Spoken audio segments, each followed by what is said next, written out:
all the time, right? So we're going to talk about today the planning and strategy. So this is chapter 4. I think we have like not talked about that yet. So last week we are talking about chapter 3, I think, right? But so we're going to share this one with you today, planning a strategy.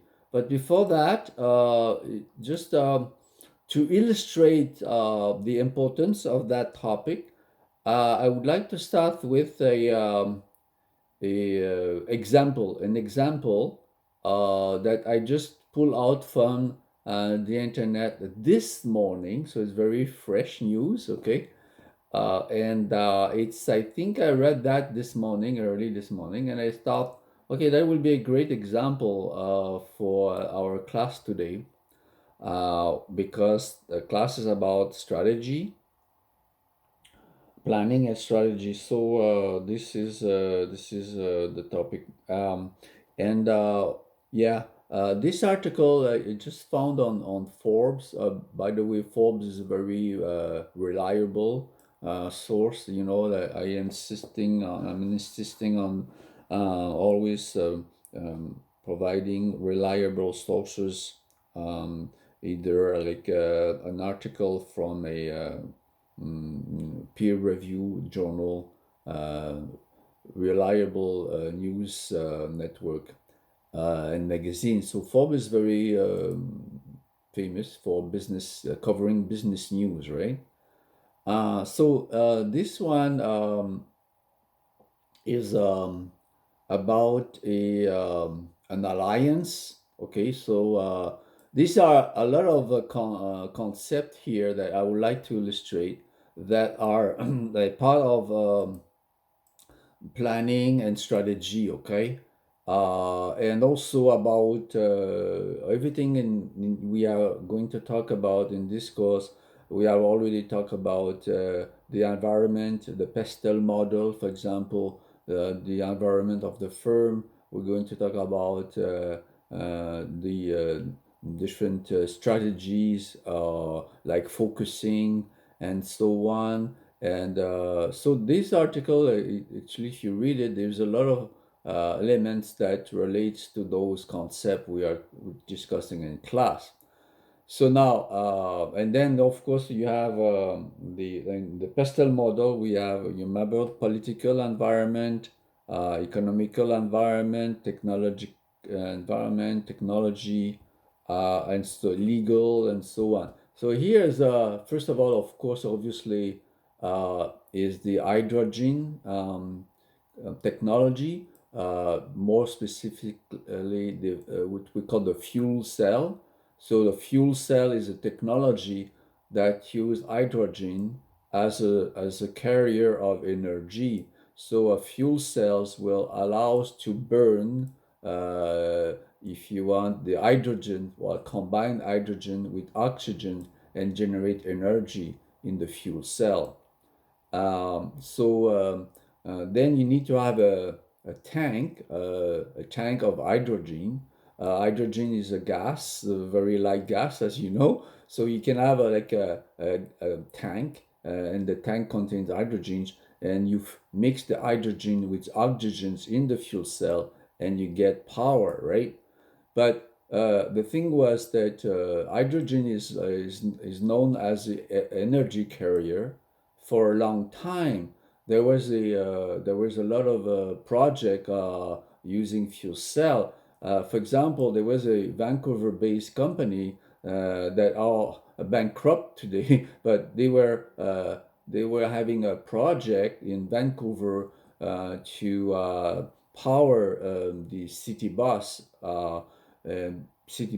but their technology was not exactly ready, if you want, and they had a few problems and so on.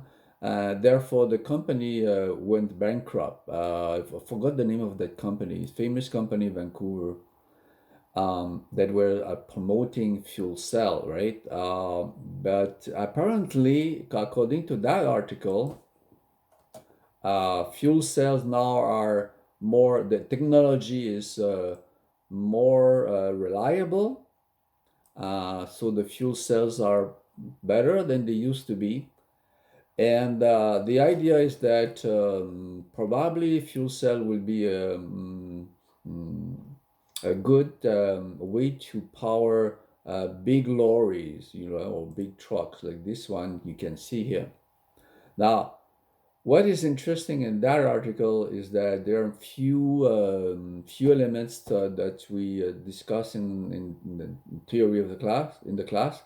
So first of all, we have Navistar. Navistar is a truck company. You see, and they are using the international trucks. The manufacturer of the trucks is international, and Navistar is the transportation company. They have a fleet of international trucks. So now what they're going to do is Navistar will install the fuel cell that in the truck. The fuel cells are produced by General Motors, right? That the project will be started in 2024, so 3 years from now. You see. So what is interesting in this article is that there's an alliance. So it means that GM and Navistar will work together to use those fuel cells. Uh, GM will provide the fuel cells, and Navistar will, of course, use them. Okay, so now what you need to know here is, like as I said, they may need to know a little bit about the hydrogen technology of the fuel cells technology, to be more precise, and you have to understand that hydrogen is not a source of energy, is a carrier. It's a carrier of energy, right? So hydrogen must be produced somewhere else using some other form of energy. So it could be anything that split water in, or other ways of producing hydrogens. But hydrogen per se is not a source of energy. No, it's not like the sun, or it's not like the wind. It's not like oil or gas. It's a carrier of energy. So you need to produce hydrogen, which is another source of energy. Now, when you have these hydrogens, you can actually easily transport it in tanks, and then you can use it as a uh, source of energy, right? But we cannot say really source of energy, but to carry energy. It's more precise to say that. Now, what happened is that now, the interesting part of about this one is that we have the concept of alliance. Okay, so we'll discuss that in more details in my 225 strategy management course, where we see the all these kinds of agreements that can or involvement that can be used to collaborate. So you can buy a company. It's called an acquisition. But alliance is not an acquisition. Alliance is not a merger. Alliance is not a joint venture. It's an alliance. So normally it's different than all of those things, right? That I just mentioned. So what is an alliance is both actually an agreement where both companies remain independent to each other, and they share some knowledge, and they do something together like a project, right? So in this case, is the project is to install and test the General Motors fuel cells, right? In Navistar truck. Okay. So now a truck maker, Navistar. Oh, sorry. I made a mistake. I said it's a truck company. It's a truck maker. Okay, truck maker. So I'm not sure which company will then use the truck, but truck maker Navistar is joining the less carbon intensive shift. So you see here the trend for go fighting global warming, and they said the drive is to use carbon-free or less carbon-intensive fuels, right? Cleaner fuels, whatsoever. Okay, so um, so the GM will supply their hydrogen fuel cells called hydrotech, as they also called power cubes. So and that is a test. In other words, it's not a main project. Is the testing if the technology will work, because this technology is still relatively new, and has not proven to be mainstream yet, right? So that's a key point here, right? So okay, so the problem with these new technologies, as you say, as you know probably, is the refuel stations, right? So the infrastructure um, is difficult to implement. These new technologies are difficult to implement. For example, electric cars, because you don't have recharge stations available everywhere, like we have gas stations everywhere. But gas stations, it took 50 years to develop the infrastructure, develop the network of gas stations, right? So the same, we have the problem now of those, as you probably know, the problem of recharge stations for electric cars or refuel. So, but it's coming, right? So that's why they will do a test with a limited number of stations on the specific routes, to not all the trucks will be able to refuel with this hydrogen. Um, so you see the point is also, you can think about here that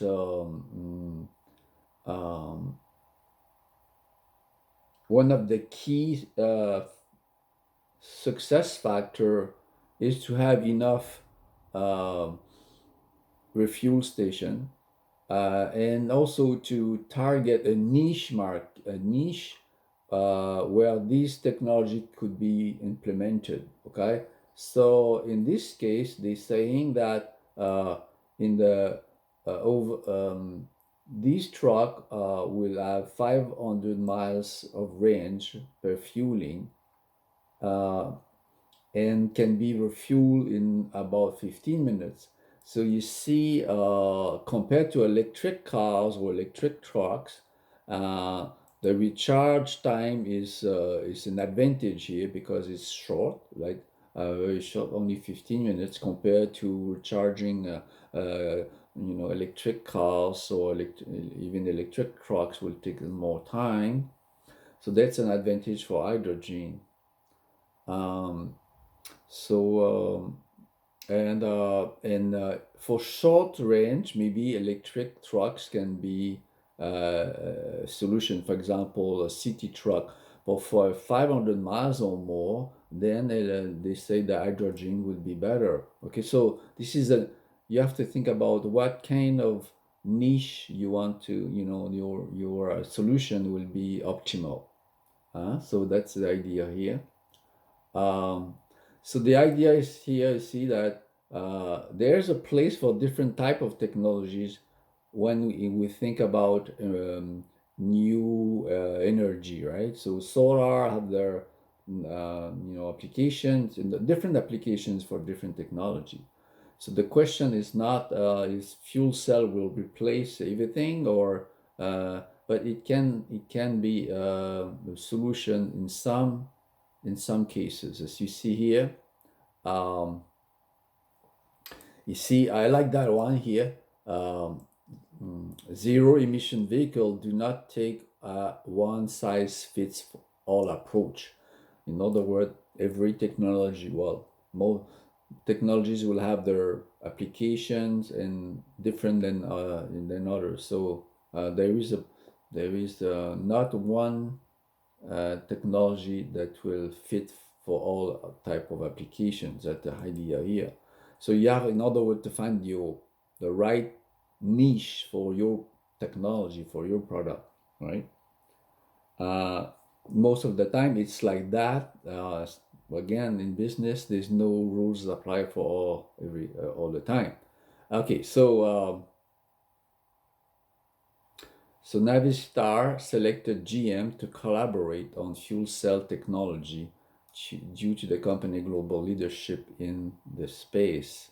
So you see here that fuel cells, if you want to see how it works, the fuel cells looks like that. You see the name here, Hydrotech. So this fuel cell is produced by General Motors. Now, what it does is that it mixes hydrogens with oxygens to produce electricity, and the electricity will produce energy for the car or the truck. Okay. Now, if we go back to our pastel model, and you see here, I put it in highlighted in here, is that you have the influence of politics. Okay, so politics influence. You see, Biden, the new administration, prioritized reducing U.S. emissions of climate warming gases, and so there is a opportunity here. So this is the idea. This is an opportunity created by a new policy. Okay, so that's what I would like to mention here. So you have the pastel model. Politics, the influence of politics, the technology, and you see here, for example, the what I was mentioning is that the weakness when you analyze other products or technologies. It's mentioning here that batteries are heavy, so to power a big truck, it will take multi-ton weights of batteries to power enough to propel them hundreds of miles. So it's not practical to use batteries for big lorries, according to this article. For long range, it's not different for short range. You see, so the key point is always make the proper distinctions and nuances. It's not one's idea is I mean, not a simple idea applies, or normally the reality is complex, so you have to make the proper analysis and make the proper distinctions. Okay, so in this case here, we make a big difference between a long haul and short road, right? So for all long haul trucks, this fuel technology makes sense. It's not made, but in the short routes for short distances, trucks that, for example, again, as I said, delivered in cities, therefore it will probably better to use electric trucks. Okay, electric cars, electric engines.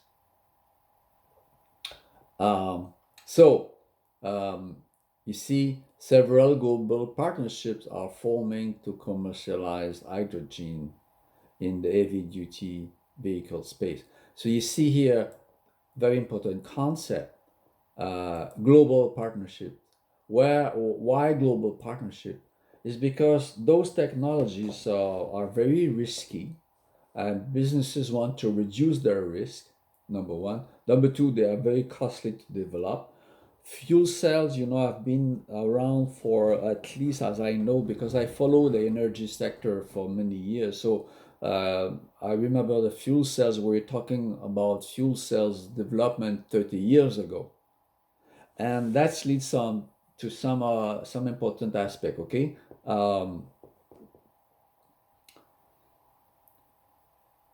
technologies, sometimes they are very promising at the beginning, and people jump in and it becomes a fad, and people are over optimistic about the technology, and sometimes it takes decades to develop the commercialization scale, Because it's one thing to have a product that works in the laboratory, and it is another thing completely different to have a commercial application, that you can mass produce at a, reasonable cost.